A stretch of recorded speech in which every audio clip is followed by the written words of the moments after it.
All my kids look like me, goddammit. I know the strength of my cum. How Diddy's trying to kill me. I got to have sex with one handicapped girl. It was one handicapped bitch. You know, and it's like, come on, man. Stop trying to make me look unsmart. This is what can happen when a child works a full-time job from age 8, making all kinds of money that is being mismanaged or potentially stolen, on top of experiencing all kinds of dark things that go on behind the scenes out of the public view. Stay hydrated.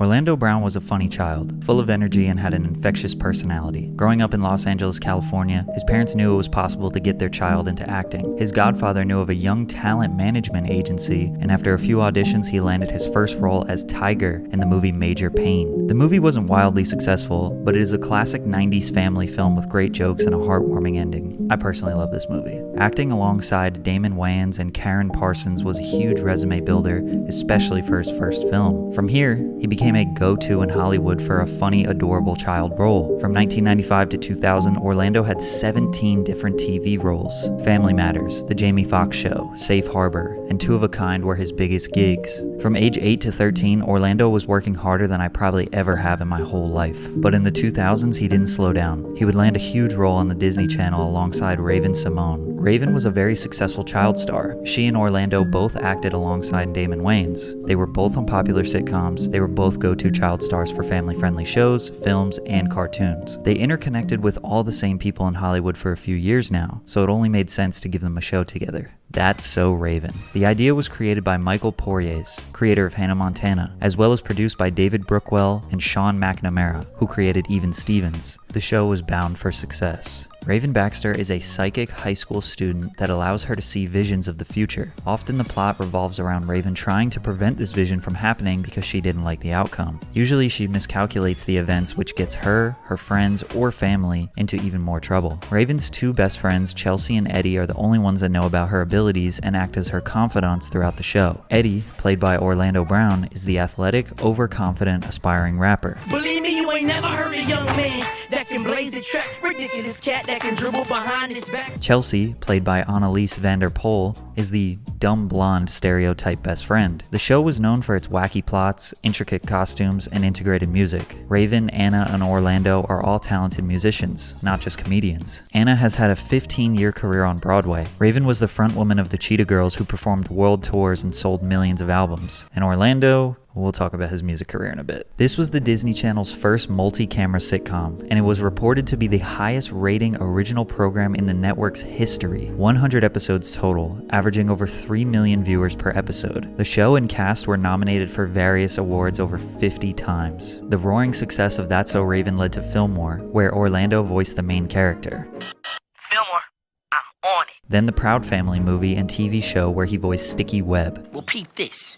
I programmed my pager to pick up a signal from the government spy satellite. Orlando at this point had a wildly successful youth acting career for over 10 years. I remember when I couldn't have none of this stuff, you know what I mean? So to save up and to be able to have and go in and say, you know what, I want that for myself. I have it now. Orlando was on top of the world, but he had a slip-up. He was arrested. In 2007, Orlando was driving through the west side of Houston at 1 a.m. when he was pulled over because his headlights were off. He consented to a search and the officer found some grass on the driver's side door. He was charged with misdemeanor possession and released on bond. I didn't know what was in the car. That's not what I do. I consider myself a youth activist, he said. I don't want this arrest lingering over my head. I love what I do. Why jeopardize what I built? An honest mistake, a sincere apology. But Disney in 2007 demanded the squeaky clean image of their actors, so the repercussions were brutal. From here, he never worked with Disney ever again. Orlando was always passionate about music, so he pursued it. Instead of going the typical route of signing to a major label and using his Disney fame as leverage, he decided to remain independent. Young Star Entertainment, the League Entertainment coming to you soon. You know what I'm talking about? M-Law, Young Star, we out. Peter Pan was the name of his new single that was an attempt to capitalize on the ringtone rap dance era 2 years after Soulja Boy peaked. At this time, he seemed to have a good outlook on the way it was all going. Everything is a blessing. I can't complain about nothing, man. I'm just happy with my life right now. However, none of his music ever hit Billboard, never earned any certifications, or got any mainstream publicity. He never did any tours and barely did live performances outside of maybe a club appearance or an empty baseball stadium. Other than a Facebook page, I can't even be certain that Young Star Entertainment is a real business. Sure, some of the songs did get decent YouTube views, but without the support of the music industry, I'd be willing to bet he never made any substantial money from music. Any publicity he got from red carpet events he would use to promote his music. So what's going on with you? Well, you know, I'm pushing my new single to Peter Payne. It's some brand new dance. His new sitcom, The Orlando Brown Show. I wrote The Orlando Brown Show, which is my sitcom. I have a reality show. I have a cartoon. I got a lot of stuff going on. He promoted these two projects for years, but I could not find any proof that they ever existed. Conspiracy theorists might suggest that he was blackballed and exiled from the entertainment industry because of Disney. Or the more likely reason is while pursuing an independent career, making shows, films, and music, corporations can't make as much money off of you, therefore they probably don't want to do business with you. So maybe these projects did exist, but he couldn't get them off the ground without a substantial amount of cash. His first DUI. In 2011, Brown was driving in Hollywood without a license plate. After pulling him over, the cops suspected he was drunk, and after failing a sobriety test, he was booked in the famous Hollywood station. After failing to appear for court, he became wanted for failing to prove that he enrolled in an alcoholic education class, which then led to another DUI. Clearly he has a problem with drinking and driving, but he still seemed to be in good spirits. What happens is when you're young and you're a child star, whatever, you know. Yes. Yeah, so, you know, no one's going to believe it right now. My music, I'll stop it because of the Disney thing and everything. But, you know, the fans know I've been trying for years.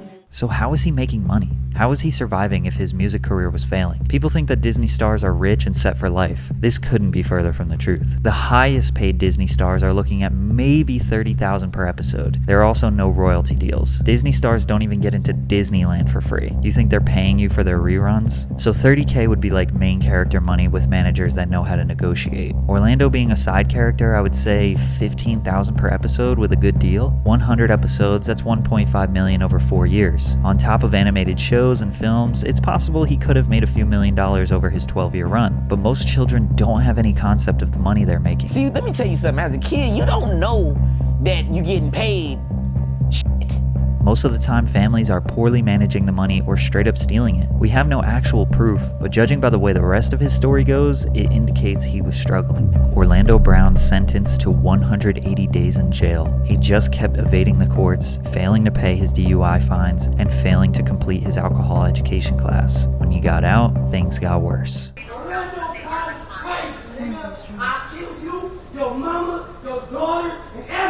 Orlando was outside a 40-year-old woman's apartment in North Hollywood threatening her. She claimed they were acquaintances and he made sexual passes at her, in which she denied, which led him to exploding in rage. Orlando says the woman was stalking him and he went to the apartment to tell her boyfriend nothing was going on between them. His story doesn't really make any sense, and you can feel this is another drug-induced episode. He managed to land a short cameo in Straight Outta Compton, as well as a lead role in an indie film called Smoke-Filled Lungs. But the big news of 2015 was That's So Raven reunion on The View. Hey Kyle, can you come out here please? Right now?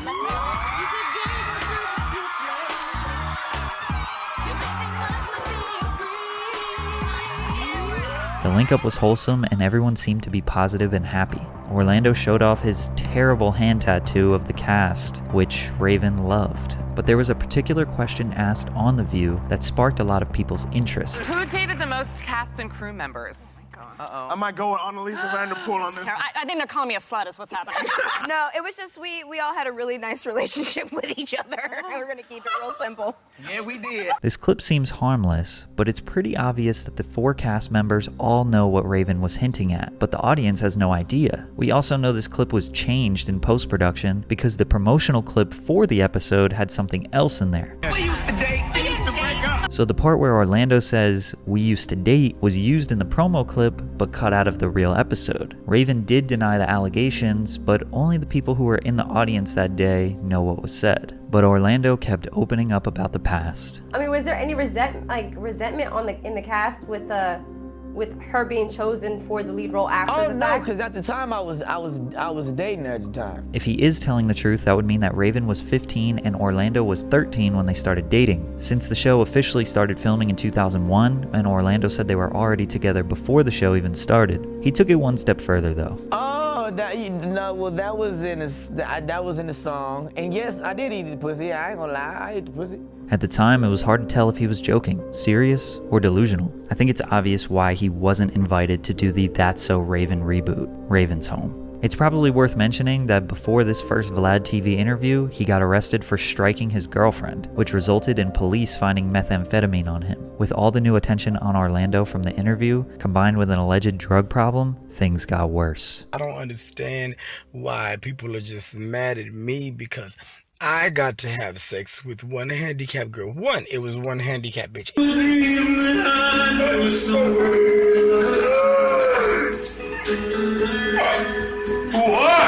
See, let me tell you something. Stevie Wonder's not really blind. You fell for that the whole time. And I'm white mixed with German. You know, I'm a mother. You know, I don't do these things. Why would I smoke crack? The brown at the tip, it was just, I don't know, it was this, what you call it, the areola? The areola, yeah, the areola, yeah. I remember just the areola. His follower counts were rising, enabling more of this behavior. Vlad invited him back. I mean, I told you in the first interview, I mean, she gave me, and then I gave her some,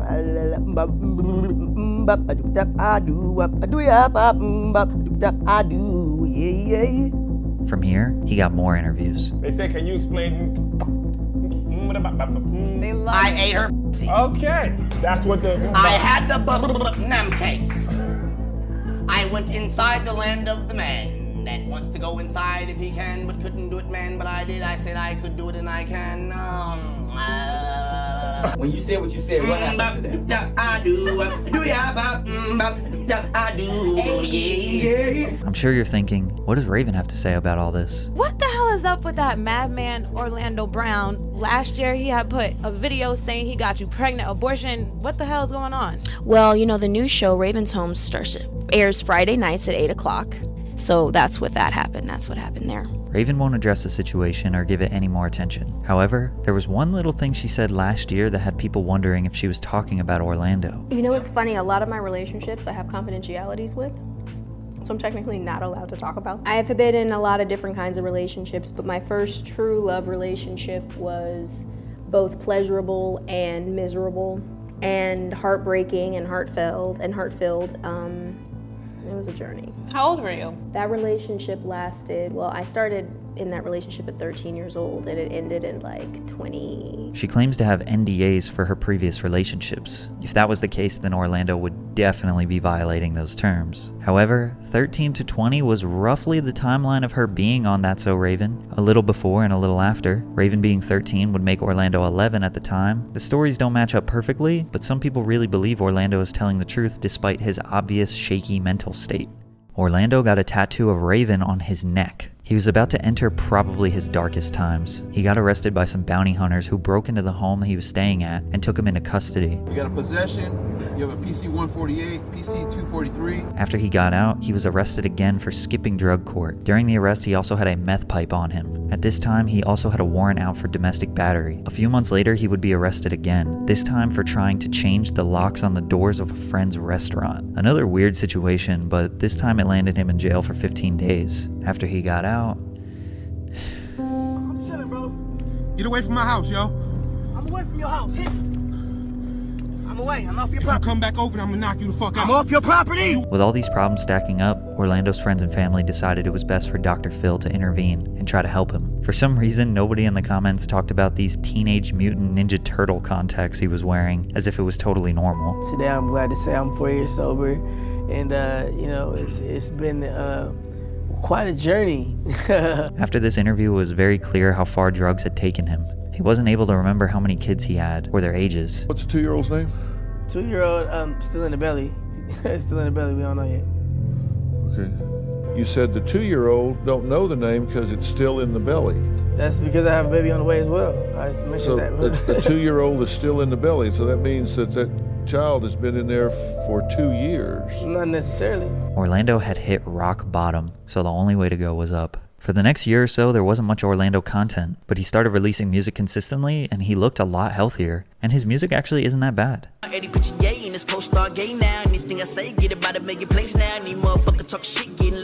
Sure, he has some wild conspiracy bars in there, like, I can't believe y'all still think Stevie Wonder is blind. But I mean, in terms of flow and delivery, it's not bad. I wish I could tell you this was the redemption story, but it wasn't. A clip of him after getting beat up went viral. Then he would go on manic tirades claiming that he is Michael Jackson's son and he owns the Neverland Ranch, as well as claiming that he is Will Smith's son. Hey man, that nigga Michael Jackson, bro. You feel me? That nigga Michael Jackson, bro. That nigga set me up, bro. I'm Trent. I'm your long lost son, Trent, bitch. I'm Trent, bitch. AKA Blanket Jackson, motherfucker. The real Will Smith, motherfucker. He also frequently talks about other rappers being gay because it gets attention. There's a large community of people out there that try to expose rappers for being gay in their private lives. I know Young Thug's gay.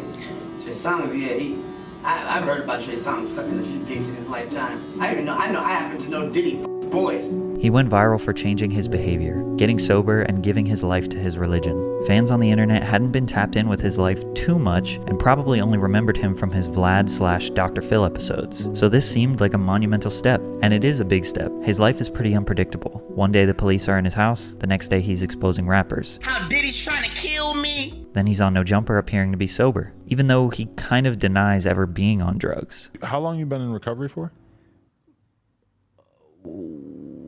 Recovery for drugs or alcohol? I haven't been in. Oh, so you don't fuck with that at all? I was kind of the impression that. Oh yeah, nah, bro. Nah. However, conspiracies and wacky live streams aside, he seems to be doing fine these days. Maybe even working at this pizza shop.